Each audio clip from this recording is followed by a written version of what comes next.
and welcome to my 2019 bullet journal setup video. Now, I take a pretty minimalistic approach to bullet journaling. I only use a journal and this set of fine liner pens. Though, for this setup, I actually did use another item, and that item is a pencil. I wanted to sketch out my pages first because I knew I was filming a video and I didn't want to make any big mistakes. Also, it's just going to be a lot faster. Like, I spend so much time counting squares and dots and I really don't need to film all that. In 2017, I used a Piccadilly journal and I really liked this one. The paper was really nice, but I wanted a hardcover and I didn't want lines. So for 2018, I picked up a Luchderm because that's what I saw in tons of bullet journal videos. And I loved that it's hardcover and has a dotted grid, but I didn't love how thin the pages were. So this year I'm trying a new journal brand. This journal is from Minimalism Art. It is a limited gift edition. So like, it came in a nice box. It's 236 pages and my last journal is like 244 pages,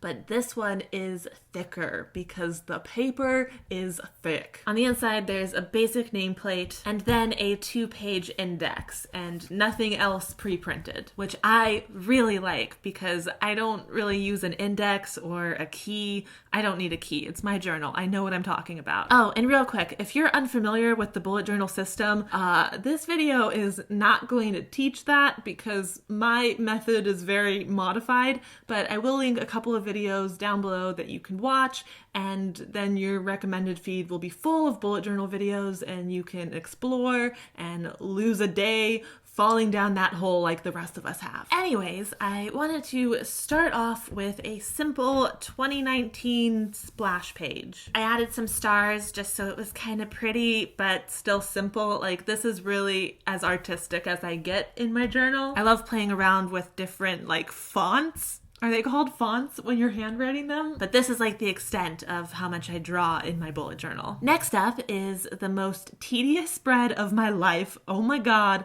It's the future log. When I first discovered bullet journaling, this was the spread that made me go, why? Why are you guys doing this? Like, you know, they print journals and planners like with calendars pre-printed in them. You know, like, are those pre-printed planners really that bad? And the answer is yes, they are. Basically, the flexibility of a bullet journal is totally worth it. And yes, maintaining a bullet journal can take some time, but it can also save you time in the long run. And also, I just love the act of working on my journal, like writing with pen and paper. And it's also a record of my life. Like, it's part planner and part diary. Even though this particular spread is so tedious I want to die, I still just have a really good time overall working on my journal. The next page here is 19 goals for 2019. As you can see, it's still a bit of a work in progress. Like, I need a couple more goals here to really flesh this out. And then this page is a period tracker and also a moon phase tracker because I thought it would be interesting to put them together. I haven't quite decided how I'm going to mark the days yet. Like, if I'm going to use a pen and like draw a line or make X's, or if I'm going to incorporate a fourth tool to my bullet journaling and use like a highlighter or a colored pen or something.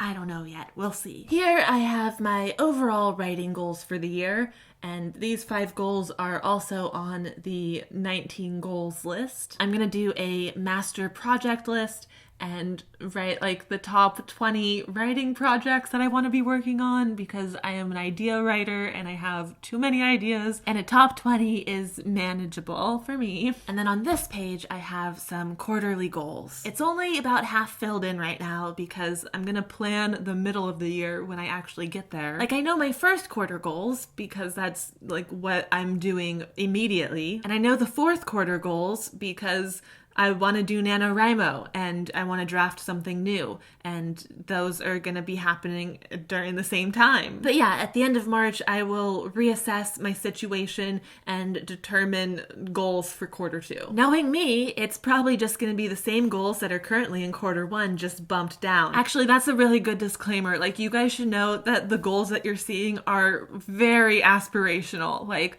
don't get too many hopes up that I'm actually gonna do this. Next up is a reading log for 2019. My minimum goal for the year is 52 books, and this list can hold 75 books, so it's a little aspirational. And for every book I read, I'm gonna write down the title, the date I finished it, the category, meaning adult, young adult, middle grade, the genre, and the format, meaning audio, hardcover, paperback, ebook, and then a little section for notes where I would write something like book of the month if it's a Booksplosion book, or debut if it's a debut novel. Next up is another reading spread. First, I have a spot for the Booksplosion books of the months for the coming year, and I will just fill in the titles as we know them. Then down here, I have some challenges that I wanted to do, and I came up with this kind of fun way to track them.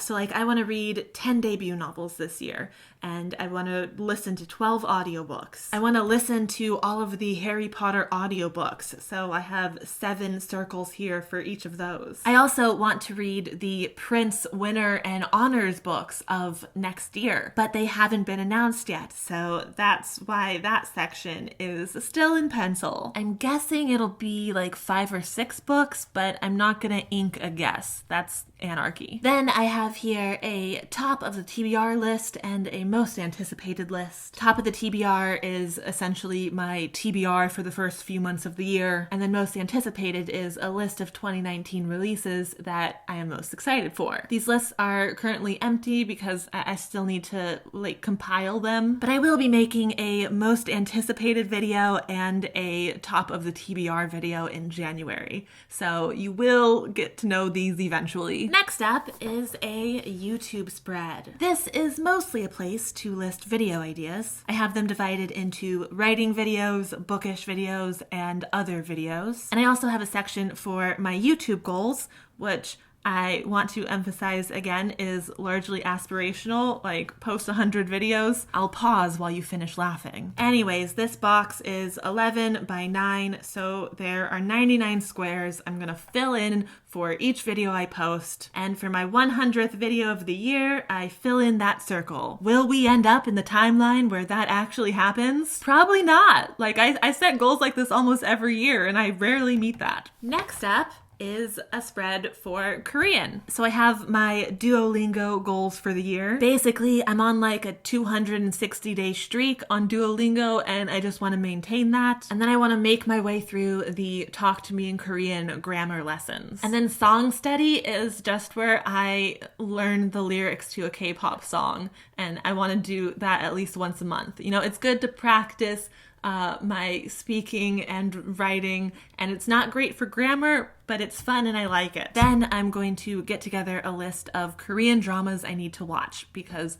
I'm very behind and there's a lot I need to get to. Next up, I have more spreads for things I need to watch. Gonna compile a list of movies to watch and TV shows to watch. Moving on to my first monthly spread, which is actually for December 2018, because I'm putting my 2019 bullet journal together very early and I didn't want to wait a whole month to start using it. So I'm gonna use it through December as well. So basically I have a monthly calendar, and then I keep track of like important dates and events. And then I have my monthly goals, and these are divided into 4 sections: writing, reading, filming, and Korean. And again, the reading and filming boxes are largely aspirational. And then below that is a general monthly to-do list. And finally, I have my weekly spread. Now, I got into bullet journaling about 2 years ago.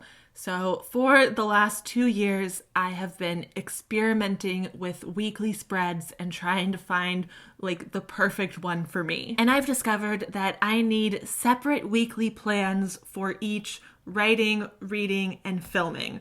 and also general tasks. I don't know, it just feels more cluttered when all of my like writing and reading and filming goals are listed under each day. It feels more manageable that I can like look at my writing week or my reading week or my filming week independently from everything else I'm doing that day. So on the left of this page, I will outline my overall weekly goal. And then on the right-hand side, I have mini weekly spreads where I can plan out and also track what I've done. And then at the bottom, I have a little monthly calendar with the current week kind of highlighted, but not actually highlighted because I don't use highlighters, I just use pens. And also a little weekly habit tracker. And then on the right-hand side, I have this weekly agenda. And this is where I list things like travel or appointments or live shows. I'll figure out which day I'm going to the grocery store and I'll mark that down. I'll figure out which day I need to do laundry and I'll mark that down. Any cleaning or errands or things I need to do